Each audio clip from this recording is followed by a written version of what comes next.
오늘이 벌써 날짜를 보니까 11월 25일 한 달 남았네요. 크리스마스 한 달 남았는데 올해 다 가고 했는데 25일 날짜를 보면서 주님이 이 땅에 오신, 물론 12월 25일은 주님이 오신 날짜는 아닙니다. 로마의 농신제를 대체해가지고 크리스마스를 만들긴 했지만 주님이 오신 날이 없다든가 주님이 안 오셨다든가 그런 것은 아니기 때문에 그 의미를 저희가 한번 말씀을 통해서 같이 교제를 하고자 합니다. 누가복음 2장 말씀을 같이 보겠습니다. 예수님이 처음 이 땅에 이제 태어나셨을 때 천사가 목자들에게 나타나서 들판에서 양치던 목자들에게 나타나서 예수님에 대해서 한 말씀입니다. 누가복음 2장 11절 같이 읽겠습니다. 시작. 오늘 다윗의 동네에 너희를 위하여 구주가 나셨으니 곧 그리스도 주시니라. 예수님의 탄생에 대해서 천사들이 목자들에게 그분이 너희의 구세주이고 그리스도 주시니라라고 이렇게 말씀을 하고 있습니다. 예수님이 우리를 죄에서 구원할 구세주일 뿐만이 아니라 그분이 왕이시라는 사실을 처음으로 천사들이 목자들에게 이렇게 말씀하신 내용입니다. 또 마태복음 1장 1절에 보면 예수님을 아브라함과 다윗의 자손 예수 그리스도의 계보라라고 이렇게 소개를 하면서 예수님께서 아브라함의 후손이시고 또 다윗의 자손이라는 사실을 분명하게 말씀에서 밝히고 있습니다. 창세기 12장에서 아브라함에게 예언하기를 너는 복의 근원이 될지라 너로 말미암아서 이 땅의 모든 족속이 복을 받을 것이라고 하면서 아브라함의 후손을 통해서 구세주가 오실 것을 성경에 예언된 바 있습니다. 또 다윗을 통해서 유다의 후손이 너희에게 영원한 왕이 되셔서 이 땅에 오실 것이다라는 예언이 또한 성경에 여러 군데 예언이 되어 있습니다. 참 오늘날 우리가 그 전해진 복음을 보게 되면은 예전에 그 저희 어렸을 때를 보면은 굉장히 율법적이었어요. 교회 다니는 것이 주일 성수해라, 11조 해라, 뭐 해라, 뭐 하지 마라, 그 다음에 십계명 지켜라, 뭐 이런 식의 여러 가지 것들이 많이 있었어요. 그래서 정말 그런 어떤 율법 가운데 매여 있으면서 복음을 듣다 보니까 복음이 정말 영원한 속죄에 대해서 예수님께서 십자가에서 너희의 과거, 현재, 미래의 죄를 다 가져가셨어요. 이렇게 말씀하시면 참 그 말씀을 통해서 그 율법에서 해방되고 정말 기쁨이 있었어요. 참 그러면서 하나님에 대한 감사가 있었는데 이 복음이 이런 식으로 전해지다 보니까 병폐가 있는 것을 보게 되었어요. 예수님께서 너의 과거, 현재, 미래 죄를 다 가져가셨어. 여기까지는 좋았는데 그리고 나서가 없는 거예요. 그러니까 어떻게 잘못된 그 이단들은 과거, 현재, 미래 죄를 다 가져가셨으니까 너가 이제 마음대로 살아야 돼. 이제 앞으로 짓는 죄도 다 가져가셨기 때문에 더 이상 회개하지 않아도 돼. 그래서 천국 가. 심지어는 그 올림픽, 88 올림픽이 있기 1년 전에 그 아시죠? 오대양 사건이라고 아마 들어보셨을 거예요. 연세 되신 분들은. 32명의 신도들이 집단으로 자살을 했어요. 이분들이 그 잘못된 교리를 가지고 예수님께서 우리의 죄를 다 용서하셨기 때문에 대출을 다 받았어요. 대출을 다 받고 거액의 돈을 다 개인 명의로 대출을 받고 그리고 다 자살해서 죽었어요. 그리고 그 돈을 갚지 않은 사건이에요. 이 돈이 어디로 흘러갔는지 어떻게 된지는 모르겠습니다만 이들의 잘못된 교리 때문에 잘못된 복음 때문에 참 이 아까운 생명들이 죽음을 맞이했고 그러니까 우리 가운데도 이렇게 예수님의 그 십자가의 대속을 무슨 예수님을 우리의 죄 쓰레기 청소하신 청소부 정도로 생각하고 그리고 말아버리는 그러한 그 흐름들이 그 복음을 안다고 하고 복음을 전한다고 하는 진영에서도 많이 그런 것들이 그 유야무야 이렇게 우리한테 스물스물 스며들어와서 우리의 삶들을 그렇게 대충 그렇게 인식하고 살게끔 만들어 놓은 것이 참 이 복음의 영원한 속죄에 더 나아간 잘못된 교리가 있는 것을 우리가 볼 수가 있습니다. 사실 우리가 거듭난다는 것은 예수님과 깨어진 관계가 회복되는 것입니다.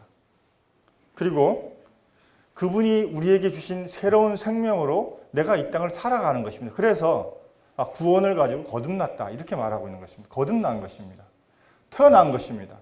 태어나는 것은 살기 위해서 태어난 것이에요. 그래서 그분께서 우리에게 영원한 생명을 주시고 그 생명 가운데서 영원토록 살게 하셨어요. 근데 이게 잘못 전달이 돼서 이 복음, 예수님께서 우리의 영원한 속죄가 되셨다고 하니까 이제 다 가져가셨으니까 이게 내 마음대로 살아야 되는구나. 이런 잘못된 교리 가운데 참 안타까운 이 교리 가운데 있는 것을 보게 됩니다. 그래서 오늘 말씀을 통해서 정말 이 복음이 우리에게 겨냥하는 바가 무엇인가, 우리가 받은 참된 복음이 무엇인가, 이런 부분에 대해서 교제를 좀 하고자 합니다. 창세기 28장을 보면 이 야곱이 형을 속이고 이제 밧단 아람으로 하란으로 이제 피신을 가다가 돌베개를 베고자 하다가 그곳에서 사닥다리의 꿈속에서 사닥다리 위에 계신 여호와 하나님을 뵙고 천사들이 오락내락한 것을 봤습니다. 그러면서 여기가 참으로 하나님 계신 곳이구나 해서 잠에서 깨어나서 그 베고 자던 돌베개 위에다가 기름을 이렇게 다 부었어요. 근데 그때 그 하나님께서 그 야곱에게 뭐라고 말씀하시냐면, 내가 너와 함께 있어 내가 어디로 가든지 너를 지키며 너를 이끌어 이 땅으로 돌아오게 할지라. 내가 너에게 허락한 것을 다 이루기까지 너를 떠나지 아니하려 하신지라. 이렇게 야곱에게 약속하셨는데, 야곱은 뭐라고 하나님께 서원을 하냐면, 하나님이 나와 함께 계셔서 내가 가는 이 길에서 나를 지키시고 먹을 떡과 입을 옷을 주시어 내가 평안히 아버지 집으로 돌아가게 하시면 여호와께서 나의 하나님이 되실 것이요 내가 이 기둥으로 세운 이 돌이 하나님의 집이 될 것이요 하나님께서 내게 주신 모든 것에서 10분의 1을 내가 반드시 하나님께 드리겠나이다 했더라. 이렇게 말씀하고 있습니다. 하나님의 약속과 사람의 이 소원이 굉장히 수준 차이가 나죠.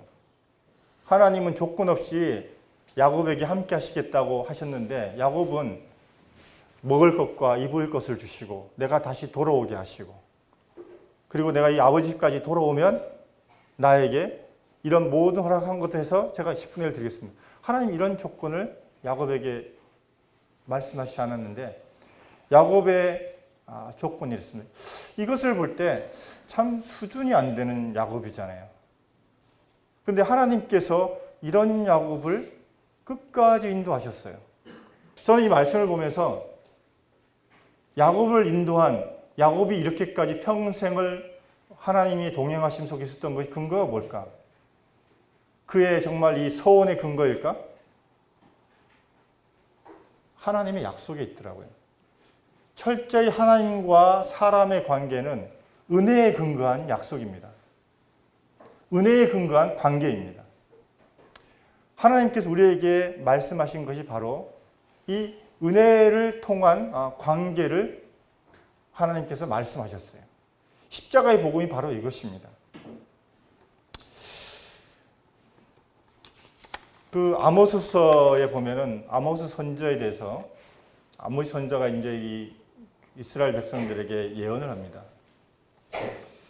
너희는 베델에 가서 범죄하며 길갈에 가서 죄를 다하며 아침마다 너희 희생을 3일마다 너희 11조를 드리며, 이렇게 했는데 4장 5절에 누룩 넣은 것을 불살라 순죄로 드리며 낙한 죄로 소리내어 선포하려무나 이스라엘 자손들아 이것이 너희에게 기뻐하는 바니라 주의 말씀이니라. 또 내가 너희 모든 성읍에서 너희 일을 깨끗하게 하며 너희 각 처소에서 양식이 떨어지게 하였으나 너희가 내게로 돌아오지 아니하였느니라. 여호와의 말씀이니라.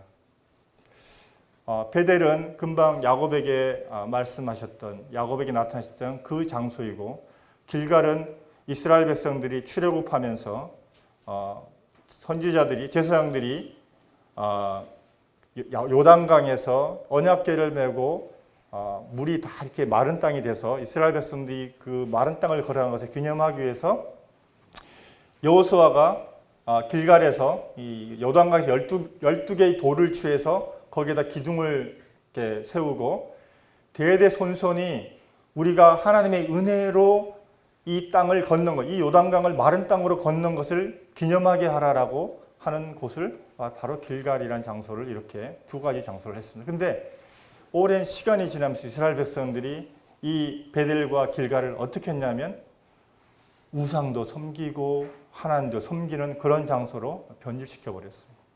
그들이 하나님께 예배를 안 드린 게 아니고 제사를 안 드린 게 아닙니다. 여기 낙헌제라는 것은 뭐냐면 자원해서 하나님께 드린 예배예요. 그렇게 했는데도 불구하고 그들이 하나님을 떠났다고 이렇게 말씀하고 있습니다. 하나님은 하나님도 섬기는 신앙을 신앙이라고 말씀하시지 않아요. 하나님만 섬기는 신앙을 하나님은 신앙이라고 말씀하고 계세요. 근데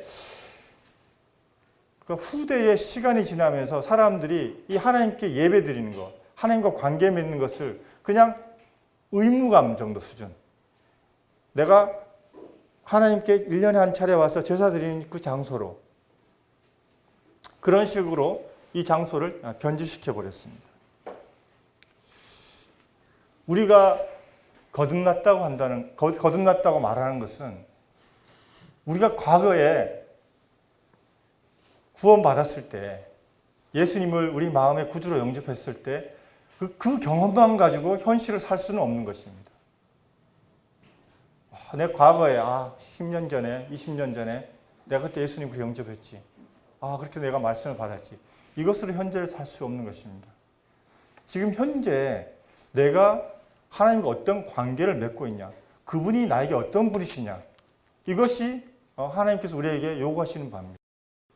그냥 제사 드리라니까 제사 드리고, 예배 드리라니까 예배 드리고, 떡 떼라니까 떡 떼고, 말씀 보라니까 말씀 보고, 이런 의미가 아니라 주님이 정말로 우리 삶 속에서 내가 너의 왕인데 넌 나를 왕으로 모시고 살아가느냐, 나는 너의 구세주일 뿐만이 아니라 왕인데 너는 나를 왕으로 인정하느냐, 이 질문을 끊임없이 우리 삶 속에서 물어보시는 것입니다. 근데 이제 사단은 어떻게 그 요구를 하냐면, 창세기 3장 1절에서 보면 아주 교묘하게 하나님이 참으로 이 동산 모든 나무의 실과를 너희에게 먹지 말라 하시더냐? 이렇게 하면서 하나님의 말씀을 쫓아서 살아가는 이 사람에 대해서 아주 교묘한 질문으로 꼬아서, 마치 하나님이 우리의 자유를 억압하고 우리를 몹쓰게 모든 것을 먹지 못하게 만든 그런 분처럼 우리에게 자꾸만 그런 질문하는 거야, 교묘하게.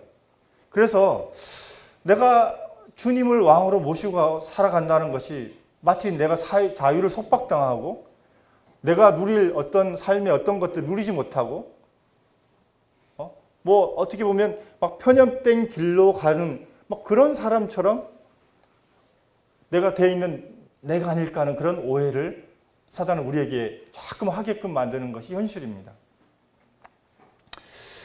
다윗이 그 기름 부음을 받은 때가, 왕으로서 기름 부음을 받은 때가 성경에 이렇게 여러 가지 그 내용들을 살펴보면 그가 10대에 기름 부음을 받은 것으로 이렇게 분별이 됩니다. 근데 이 다윗이 기름 부음을 받을 때, 그때는 사울 왕이 기세등등하게 그 이스라엘의, 유다와 온 이스라엘의 왕으로 군림하고 있을 때였기 때문에 기름 부음을 받았지만 어떤 왕으로서 이렇게 있을 수 있는 그 왕자를 이렇게 차지하고 있을 수 있는 그런 상황이 없었어요. 다윗에게 군사가 있다든가, 무슨 다윗에게 그만한 어떤 능력이 있었다든가, 그렇지가 못했습니다. 그래서 처음에는 사울 왕의 수금 타는 자로 이렇게 불려졌고, 또 그 총기 맡은 사람으로 사울 왕 옆에서 무기 들고 이제 쫓아다니는 종의 입장으로 이렇게 사울 왕을 쫓아다녔어요. 이 다윗이 골리앗을 죽이고 그 혁혁한 전가를 이렇게 세우고 나서 사울 왕이 다윗에게 자기 딸을 메랍을 아내로 주기로 약속을 했다가 확 틀어가지고 다른 사람에게 아내로 주어버렸어요.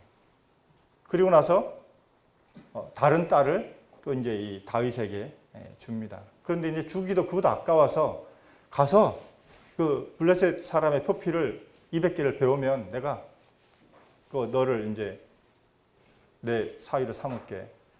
사실 그것도 주고 싶지 않아서 가서 죽었으면 하는 마음에서 그렇게 조건을 달았어요.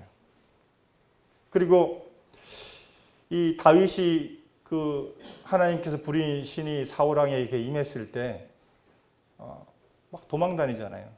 들로 산으로 도망 다니고 뭐 심지어는 그 가드 사람한테 가서 가드 왕 그 누구죠? 그 아기스한테 가서 막 그 침 지지 흘리면서 미친 척 하다가 또 그것도 이렇게 들통이 나서 다시 돌아오고 또 모압 땅으로 피신하고 뭐 계속 도망 다니는 이 왕인데 그렇게 도망 다녔어요. 그리고 또 블레셋 땅으로 가가지고 거기 지냈는데 어땠어요? 자기 아내랑 자녀들이 다 붙잡혀 갔잖아요. 그래서 그 자기를 쫓는 무리들한테서 죽임을 당할 뻔했어요. 네 때문에 우리가 이렇게 우리 자녀들 다 잃어버렸다. 내 아내, 우리 처자들 재산 다 잃어버렸다. 그러면서 그 다윗이 죽을 뻔하고 사람들한테 이렇게 돌 맞을 뻔한 그런 상황을 만나잖아요. 이렇게 해서 참 이렇게 우여곡절 끝에 다윗이 왕이 됐어요. 근데 왕이 되고 나서 30에 이렇게 왕이 되고 나서 헤브론에서 왕이 됐습니다. 왕이 됐는데 이스라엘 온 나라의 왕이 된 게 아니에요. 그러니까 유다 지파, 자기가 속한 유다 지파의 왕만 돼서 7년 반 동안이나 헤브론에서 유다의 왕으로 이렇게 있었어요.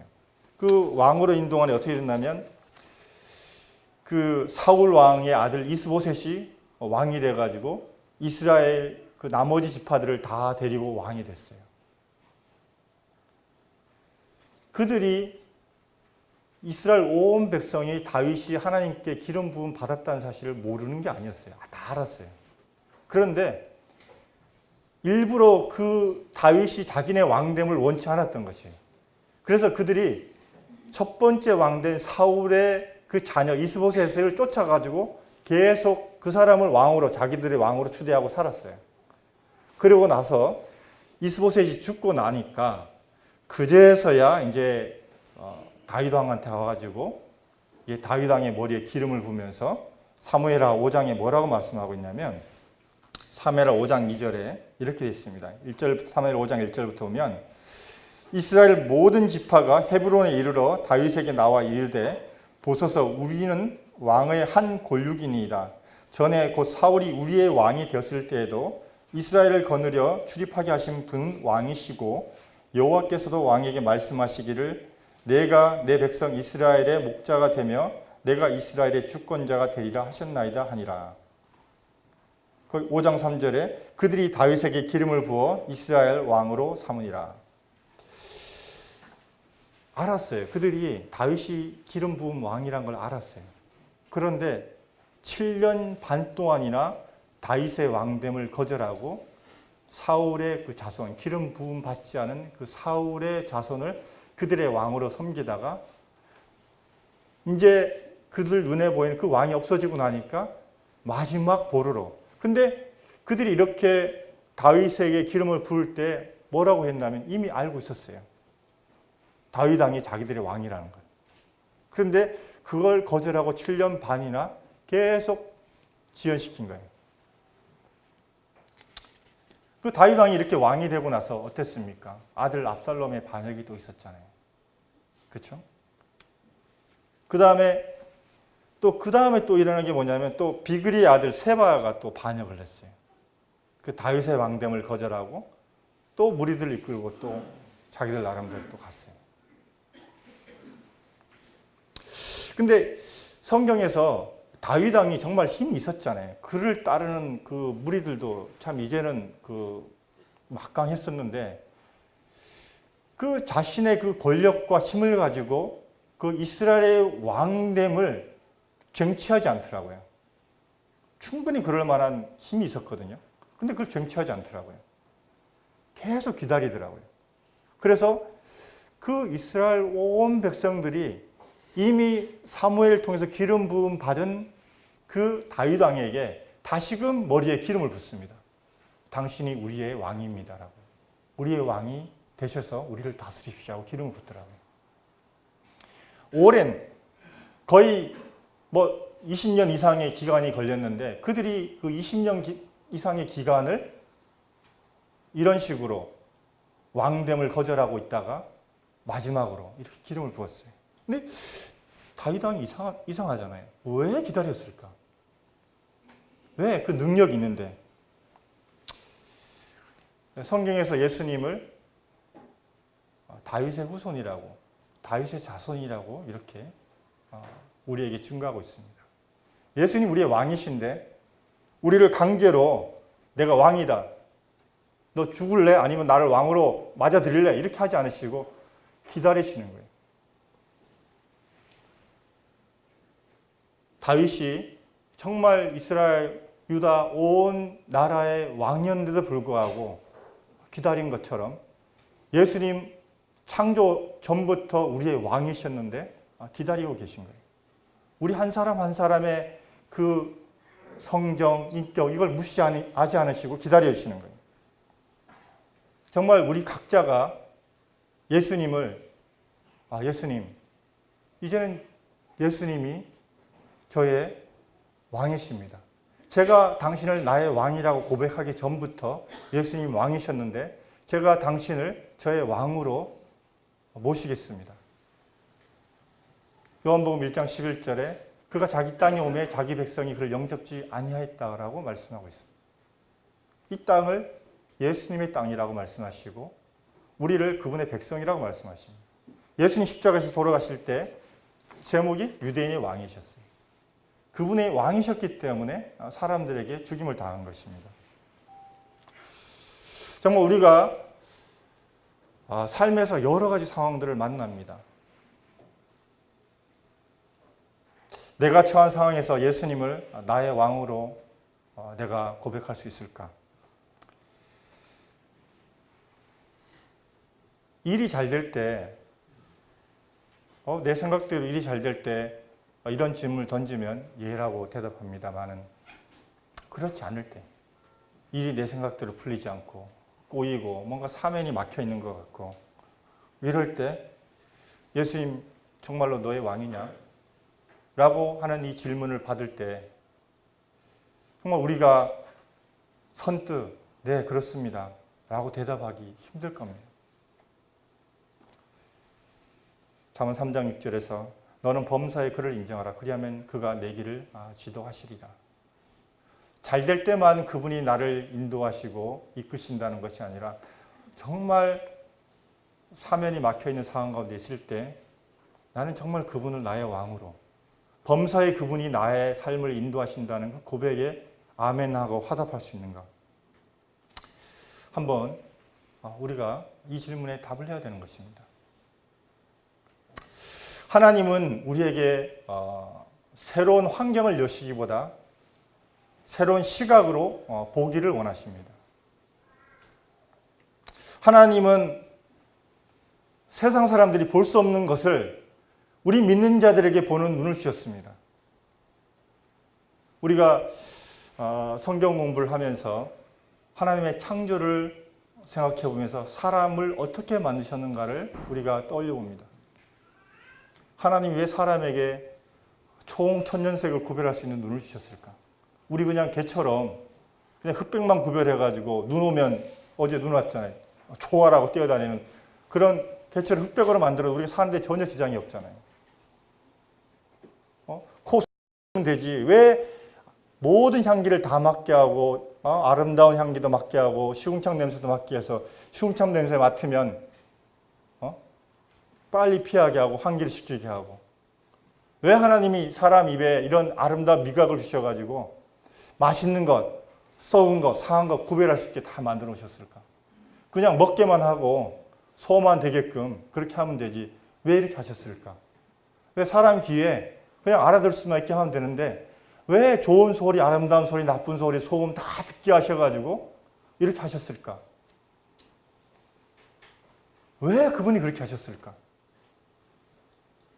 우리가 생각하는 것보다 하나님 사람에게 훨씬 더 많은 것들을 주셨는데 우리가 보지 못하기 때문에 누리지 못하는 것입니다.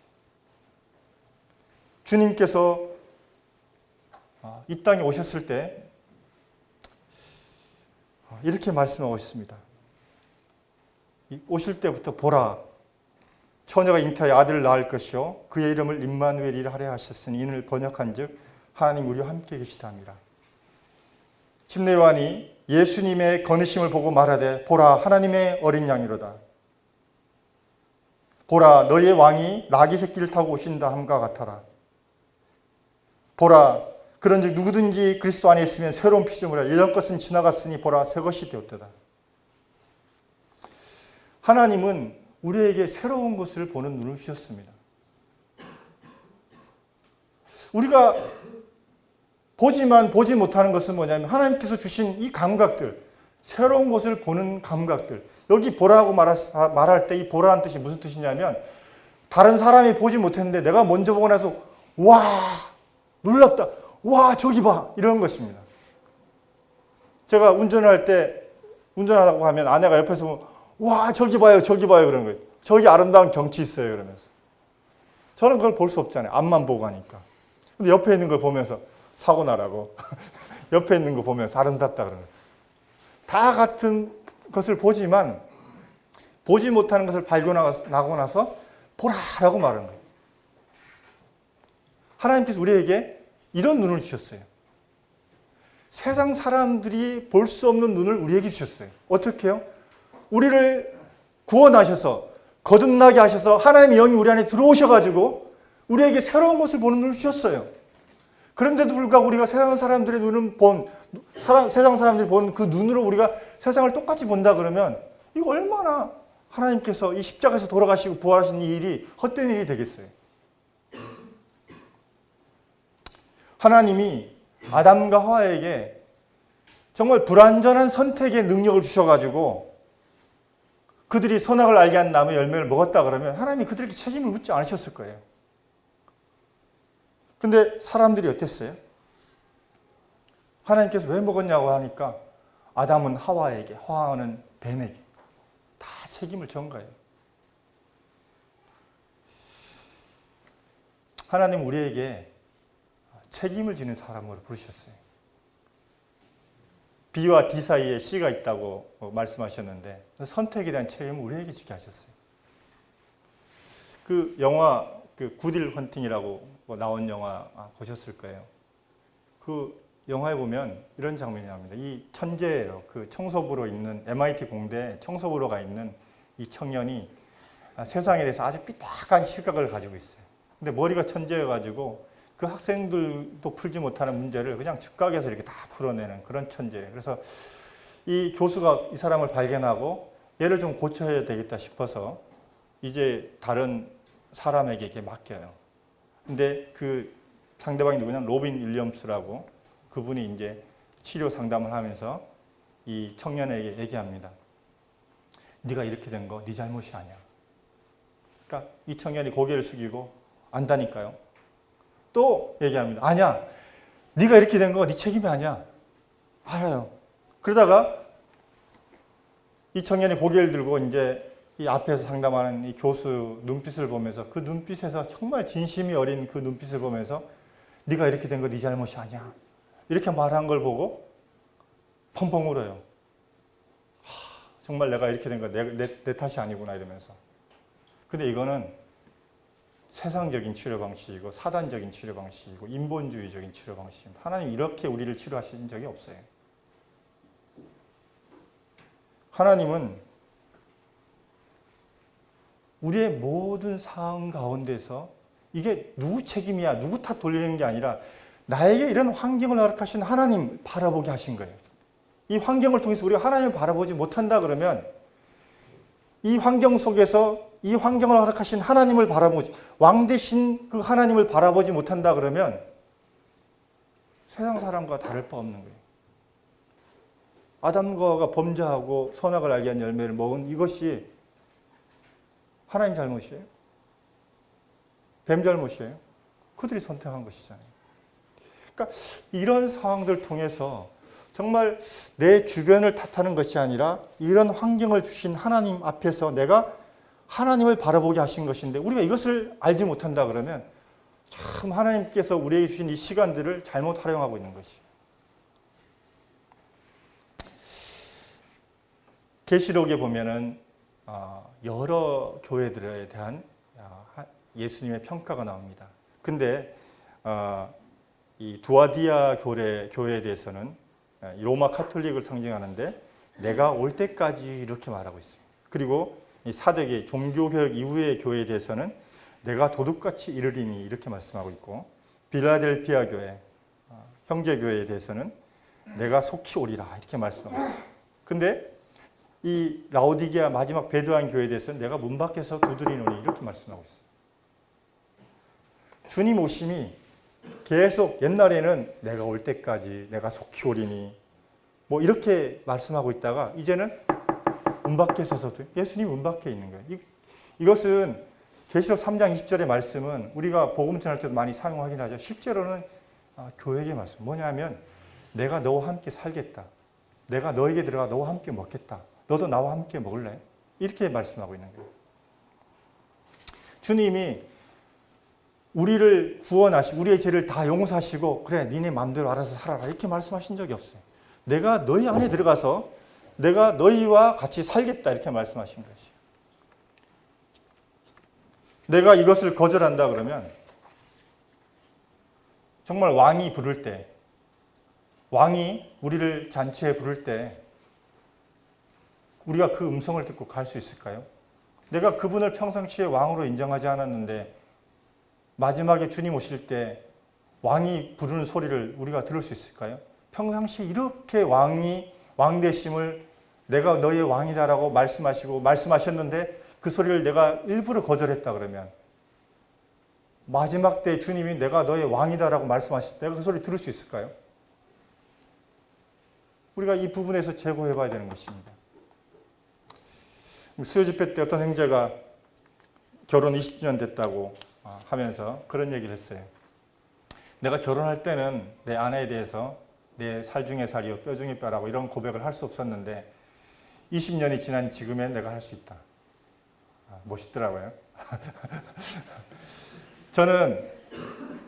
저도 동일하게 제 아내한테 그렇게 고백할 수가 있습니다. 왜냐하면 살아보니까 정말 주님이 주신 아내가 맞더라고요. 뭐 내 마음에 안 드는 구석도 있고 안 맞는 구석도 있지만 정말 주님이 주셨더라고요. 이것은 부인할 수 없는 사실이에요. 내가 주님과 살아보니까 주님과 계속 살아보니까 그분이 나의 왕이 맞으시더라고요. 내가 그분에게서 나온 게 맞더라고요. 주님이 우리를 거듭나게 하시고 나서 우리를 살게 하신 이유가 바로 이 고백하게 하고 주님 살아보니까 주님 저희 주님 맞습니다. 저의 왕 맞습니다. 주님 저희 구세주일 뿐만이 아니라 저의 왕이십니다. 이 고백을 하도록 주님이 우리를 부르셨습니다. 주님이 한 번도 우리에게 왕이 아니신 적이 없었어요. 마치 다윗 왕이 기름 부음을 받은 이후로 하나님께서 사울 왕을 폐위하시고 다윗을 왕으로 세운 이후로 한 번도 그가 이스라엘 왕이 아닌 적이 없었습니다. 그러나 그가 왕이 되기까지 오랜 시간을 기다려야만 됐습니다. 주님 우리에게 왕이 아니신 적이 한 번도 없지만 주님 나는 마음이 온유하고 겸손하니 기다리시는 분이세요. 온유하고 겸손한 마음으로 주님 기다리시는 거예요. 그래서 그분께서 우리에게 주님 제가 전에는 인정 못했지만 주님 저희 왕 맞습니다. 제가 이런 모든 상황 가운데서 주님을 저희 왕으로 고백하겠습니다. 이 고백을 듣기를 원하시는 거예요. 우리 각자가 주님의 머리에 주님 당신이 저희 왕이 맞습니다 하고 기름 부으기를 기다리고 계신 거예요. 예수님을 왕으로 모신다는 것은 범사에 내가 그분을 인정하는 것입니다. 그분을 나의 인도자로 인정하는 것입니다. 하나님이 욥이나 감옥에 간 요셉이나 또 갈 바를 알지 못하고 떠난 아브라함에게나 40년간 광야를 세면 모세에게나 그들에게 자초지종을 설명하지 않으셨어요. 너가 이렇게 고난을 받고 나면 다시금 자손도 많이 하고 다시 회복될 거야 이렇게 말씀하셨거나 요셉 조금만 참아 너가 애굽의 총리가 될 거야 이렇게 말씀하지 않았어요. 모세 조금만 참아 40년만 너 광야에 있으면 내가 이스라엘 백성들을 인도할 인도자로 너를 세울 거야 이렇게 말씀하시지 않았어요. 주님 막막한 길로 그들을 인도하셨어요. 그리고 말씀하시지 않았어요. 하나님 그들의 삶 가운데서 먼저 받기를 원하신 것이 저의 삶을 제가 이해할 수 없어도 주님이 저를 인도하시는 분이십니다 라는 고백을 그들의 삶에서 받아내기를 원하셨어요.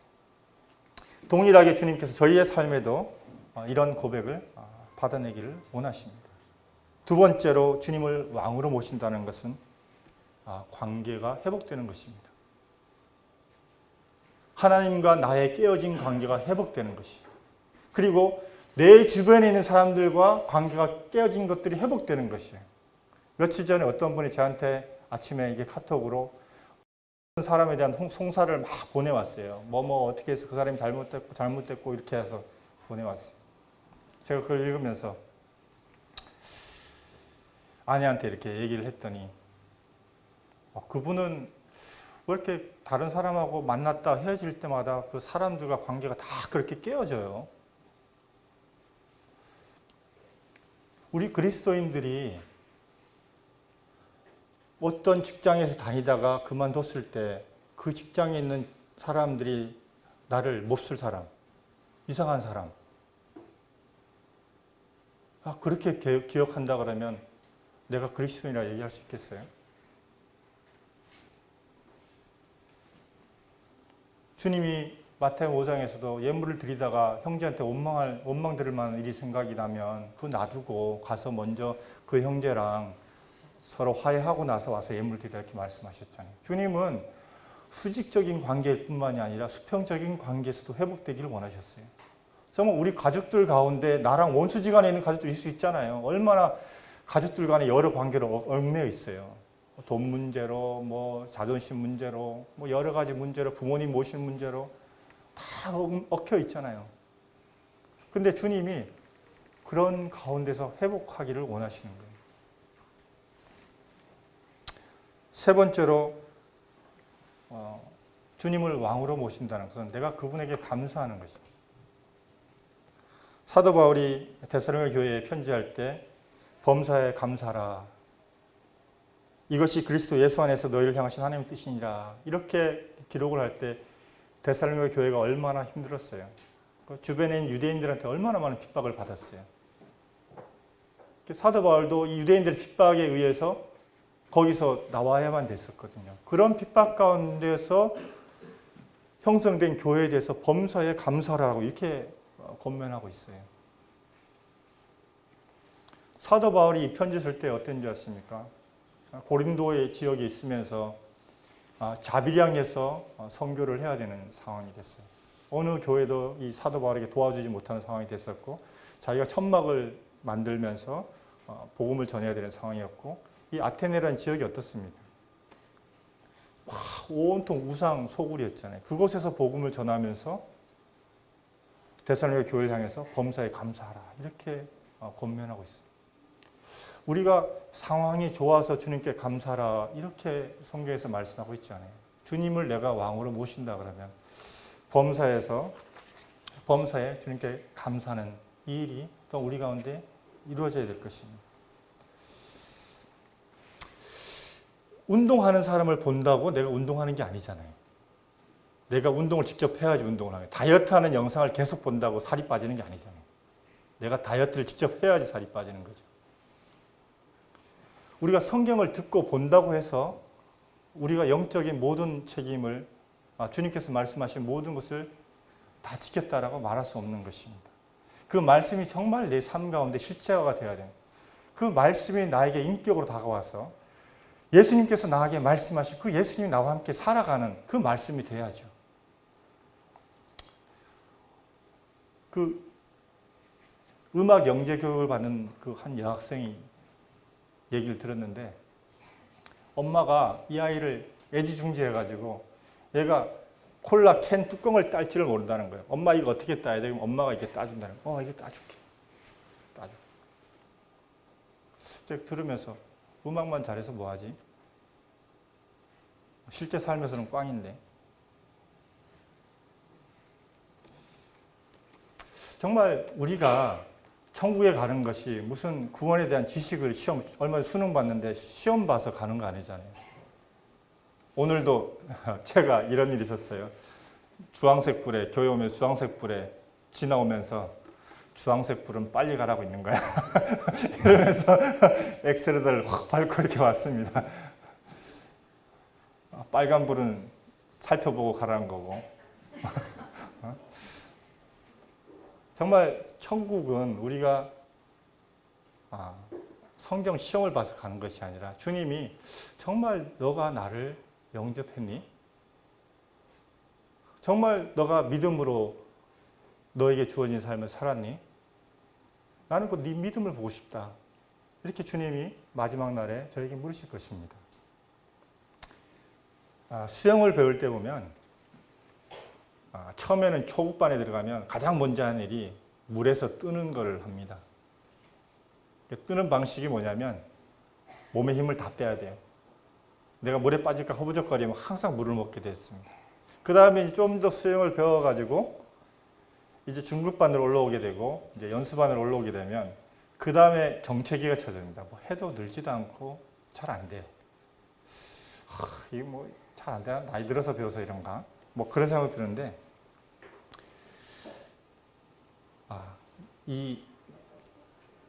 여기서 정체기에서 벗어나는 방식이 있더라고요.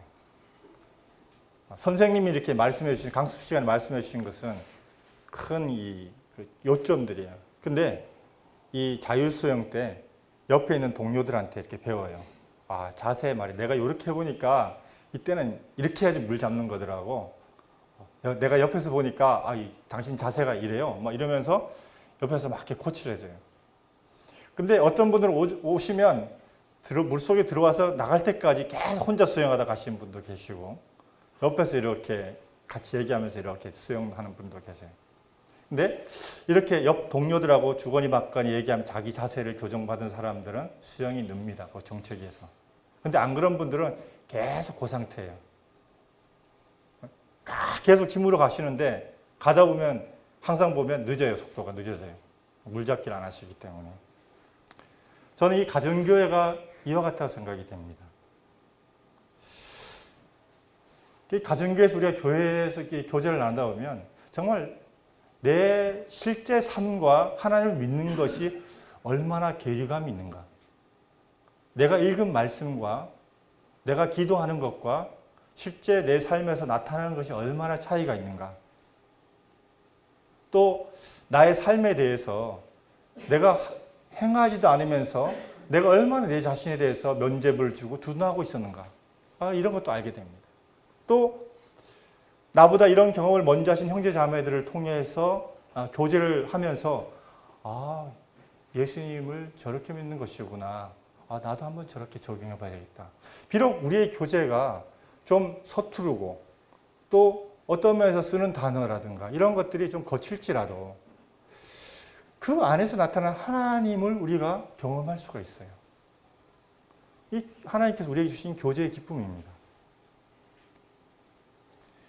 그래서 우리가 이 교제 가운데 있음을 통해서 내가 어느 순간인가 예수님을 닮아가고 있구나.